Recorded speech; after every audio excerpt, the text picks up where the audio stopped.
arrested, put in jail for 5 years because they went after an illegal, and I guess something happened where something went wrong, and they arrested the two officers and put them in jail for going after a criminal, a rough criminal, by the way. And I'm actually releasing. No, I am the friend of police more than any president that's ever been in this office.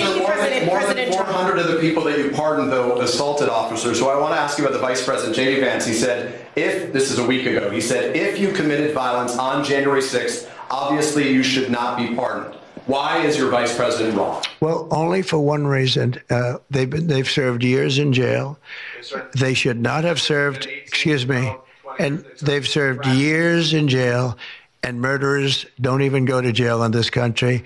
And we had 1,500. We have 16 under review. As you know, we commuted about 16 of them because it looks like they could have done things that were not acceptable for a full pardon. But these people have served years of jail, and their lives have been ruined. And in many cases, listen to me for a second. Stop interrupting. They served years in jail, and if you look at the American public is tired of it. Take a look at the election. Just look at the numbers on the election. We won this election in a landslide because the American public is tired of people like you that are just one-sided, horrible people in terms of crime. You don't talk about all the people that have been killed and what happens to those murderers. Murderers get no time. You take a look at some of these DAs. They go after political opponents, but they don't go after people that shoot people in the street. They're caught. They know where they're living. They know everything. They don't even go up to pick them up anymore. They just let them live there. They know all about it. They have their pictures. They have the tape of the shooting, and they don't even go up and you're talking about this. No, we pardoned people that were treated unbelievably poorly. In the history of our country, there's never been anything take place like this. They're still looking for them, but they're not looking for the murderers, the people that are killing everybody. We are, though, and we're getting them out of the country. We just started that. We're getting them out of the country, and they're going to be gotten out of the country fast. They came in illegally from jails and from prisons. They killed many people. Some of them killed many people. About 50% of them killed more than one person. They were released into our country. That's what we're focused on, not the kind of nonsense you're talking about. You've called for a ceasefire in Ukraine. If Vladimir Putin doesn't come to the table to negotiate with you, will you put additional sanctions on Russia? Sounds likely. And do you think that the war should be frozen currently along the war should have never started. If you had a competent president, which you didn't, the war wouldn't have happened. The war in Ukraine would have never happened if I were president. But that couldn't happen because the election was rigged. Yeah, go ahead. Mr. President, there's been some debate within your orbit over whether or not to keep or eliminate H-1B visas. What's your position on that? Do you want to keep H-1Bs or do you want to get rid of them? I like both sides of the argument, but I also like very competent people coming into our country, even if that involves them training and helping other people that may not have the qualifications they do. But I don't want to stop. And I'm not just talking about engineers. I'm talking about people at all levels. We want competent people coming into our country. And HB1, I know the program very well. I use the program. Maitre d's, wine, experts, even waiters, high quality waiters. You got to get the best people. Now, then you go into people like Larry, and he needs engineers, and Massa needs, and this gentleman needs engineers like nobody's ever needed engineers, right? So we have to have the quality people coming in. Now, by doing that, we're expanding businesses, and that takes care of everybody. So I'm sort of on both sides of the argument, but what I really do feel is that we have to let really competent people, great people come into our country, and we do that through the H-1 program. Mr. President, are you looking to impose tariffs on Canada and Mexico in an effort to force negotiations sooner on USMCA? No, it's really not on USMCA. It has nothing to do with that. They've allowed both of them. Canada, very much so. They've allowed millions and millions of people to come into our country that shouldn't be here. They could have stopped them, and they didn't. And they've killed 300,000 people last year, my opinion, have been destroyed by drugs, by fentanyl. The fentanyl coming through Canada is massive. The fentanyl coming through Mexico is massive.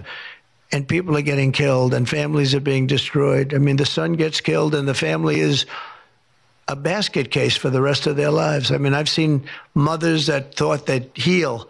They never heal. They say it gets worse with time. It gets worse with time. They lose their boy. They lose their baby. They lose their young daughter to fentanyl poisoning. And I had that talk with President Xi the other day, too, of China. I said, we don't want that crap in our country. We got to stop it. I would have stopped it. I had a deal with him where he was going to give the maximum penalty, which in China is the death penalty for drug dealing. And he was all said he was going to give the maximum penalty to fentanyl dealers. If they send to the United States, they were going to get the death penalty. And, of course, Biden didn't pick that up. I had that deal all done. It was all wrapped up. We were going to have it done. And then the election went, let's put it nicely, didn't go the proper way. I'm trying to be nice about it. It was rigged. And we had an incompetent president elected, and he never followed up on that deal. But he should have followed up, because if they got the death penalty, they wouldn't be sending fentanyl to Mexico, Canada, and other places. How much will tariffs on China be, Mr. President? How much will the We're thinking about that, too. We're talking about a tariff of 10% on China based on the fact that they're sending fentanyl to Mexico and Canada. How soon on those tariffs? Probably February 1st is the date we're looking at. For Mexico and China, we're talking about approximately 25%. Have an update on the Gaza ceasefire, and are you planning to travel to the Middle East soon? We're thinking about going to the Middle East, not yet. We have a thing called the hostages are coming back going on right now, and they are coming back. Some of them have been very damaged. You look at the young lady with her hand practically blown off. You know how that happened, right? Did you know how that happened? When you find out, you're not going to be too happy because it was terrible. But the hostages are starting to come back. If I weren't here, they wouldn't be back ever. They would have never come back. They would have all died. If this were done a year earlier, if Biden would have done this deal a year and a half, 2 years ago, or frankly, it should have never happened. October 7th should have never happened. Nobody should be dead. But through weakness, they allowed it to happen, and then it was a disaster from them. But you go back just 6 months ago, many of these young people were living. Young people don't die like that. They're just dying. And young people aren't dying at 22 and 23 years old. They don't die. But now they're dying, and you wonder why they're dying. They're being killed, and they have been killed. But they say 6 months ago you would have had 11 more living hostages. Think of that. 6 months ago. But Biden couldn't get it done, and it was only the imposition that I put on as a deadline that got it done. But it's a very sad situation. It should have never happened. I'll tell you, 2 things should have never happened. 3 things. Inflation should have never happened. It would have never happened except for what they did to energy and their crazy spending. And Ukraine would have never happened. Never. By the way, Russia never would have gone into Ukraine. I had a very strong understanding with Putin that it would have never, ever happened. He disrespected Biden. Very simple. He disrespects people. He's smart. He understands. He disrespected Biden. And also the Middle East would have never happened because Iran was broke. They had no money. They had no money for Hamas. They had no money for Hezbollah. It would have never happened. October 7th would have never happened. But it did happen. So this is the cards I've been given. And we're getting the hostages back. That would have never happened under Biden. They would have never come back. They were just dying not that slowly. They were dying or being killed. But that was what was happening. Are you going to keep sending weapons to Ukraine, or are you going to turn off the tap soon? Well, we're looking at that. We're talking to Zelensky. We're going to be talking with President Putin very soon. And we'll see how it all happens. We're going to look at it very soon. One thing I do feel, the European Union should be paying a lot more than they're paying because under Biden, I mean, we're in there for $200 billion more. Now, it affects them more than it affects us. We have an ocean in between, right? Little thing called an ocean. The European Union should equalize. We're in there for $200 billion more than the European Union. I mean, what are we, stupid? I guess the answer is yes, because they must think so. But the European Union takes advantage of us tremendously on trade, and they now take advantage of and always have. If I didn't get involved years ago, my first term, one of the first things I noticed was that they're not paying enough. They're not paying. And a lot of those countries weren't even paying. The NATO countries, they weren't paying. Only 7 out of 28 were paying.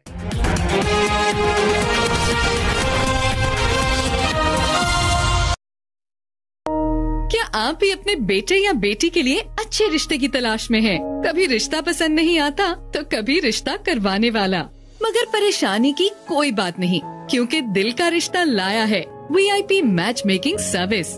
ना profile बनाने की झंझट और ना ही privacy का मसला, क्योंकि आपकी डिटेल्स महफूज हैं हमारे मैच मेकर्स के पास। और अच्छा रिश्ता मिलने पर हमारे मैच मेकर्स करवाएं दोनों फैमिलीज को कनेक्ट।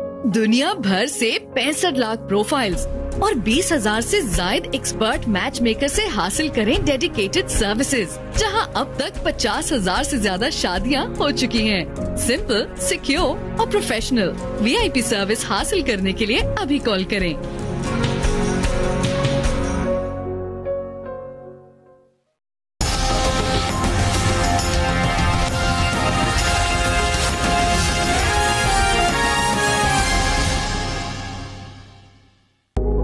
खूबसूरती क्या है?